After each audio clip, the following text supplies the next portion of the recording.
안녕하십니까. 법무법인평안의 뒷공이 변호사 최봉균입니다.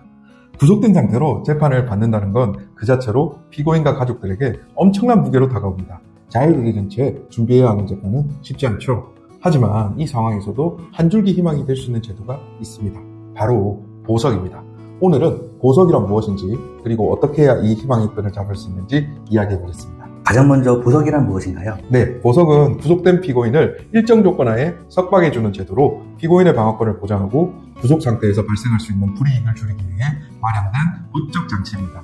보석에는 법적으로 보석을 허가해야 하는 경우인 필요적 보석과 판사가 사건의 특성과 피고인의 태도를 종합적으로 판단해 허가 여부를 결정하는 임의적 보석이 있습니다.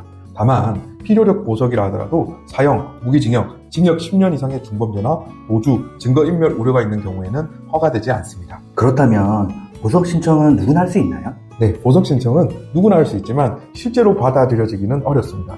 2022년 통계에 따르면 보석 신청 인용률은 27.1%에 불과합니다. 이는 판사가 도주 우려, 증거인멸 가능성, 피해자 보복 가능성 등을 꼼꼼히 검토하기 때문입니다.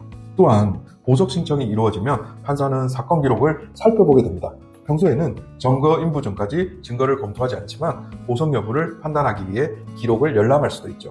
이 과정에서 판사가 피고인에게 불리한 증거를 접하게 되면 부정적인 예단을 가질 수도 있습니다. 변호사님, 보석 신청은 돈이 많아야 가능하다는 말이 있던데 사실인가요? 네, 많은 분들이 보석은 돈 많은 사람만이 할 수 있다고 오해하십니다. 하지만 이는 전혀 사실이 아닙니다.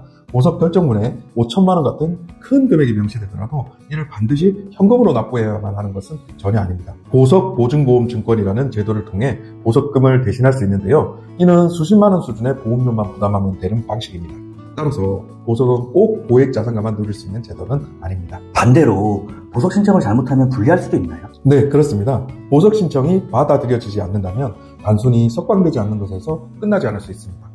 판사가 피고인의 상황을 부정적으로 판단할 여지가 있기 때문입니다. 예를 들어 판사가 피고인이 반성하지 않고 무리한 요구를 하고 있다고 생각하면 재판 과정에서 불리한 영향을 받을 수 있습니다. 따라서 보석 신청은 반드시 변호사와 상의해 신중히 접근하셔야 합니다. 보석 신청이 받아들여지면 참 좋을 것 같은데요. 네. 신청이 받아들여지기 위해서 필요한 조건은 무엇인가요? 네, 설명드리겠습니다. 첫째로는 피해자와의 합의가 이루어진 경우 보석 허가 가능성이 높아집니다. 합의는 피해자와의 관계를 회복하고 사건 해결에 긍정적인 영향을 미치기 때문입니다. 둘째로는 피해 변제를 위해 피고인의 석방이 필요하다고 법원이 판단할 경우에도 보석이 허가될 가능성이 있습니다. 예를 들어 피고인이 경제적 손해를 배상하기 위해 자유롭게 활동해야 한다면 보석이 인용될 수도 있습니다. 셋째로는 도주 우려나 증거인멸 가능성이 없고 재판 준비를 위해 석방이 합리적이라고 판단되는 경우에도 보석이 허가될 수 있습니다.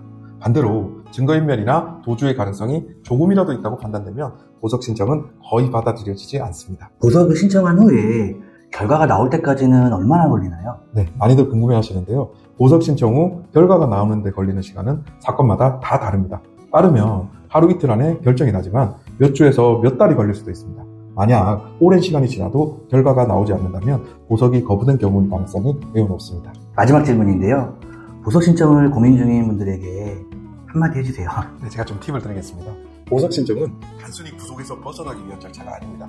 이는 사건 전반에 영향을 줄 수 있는 중요한 선택입니다. 따라서 일단 신청해보고 아니면 말지 라는 태도는 꼭 피하셔야 합니다. 충분한 전략과 준비가 필요하며 적절한 계획을 세우는 것이 중요합니다.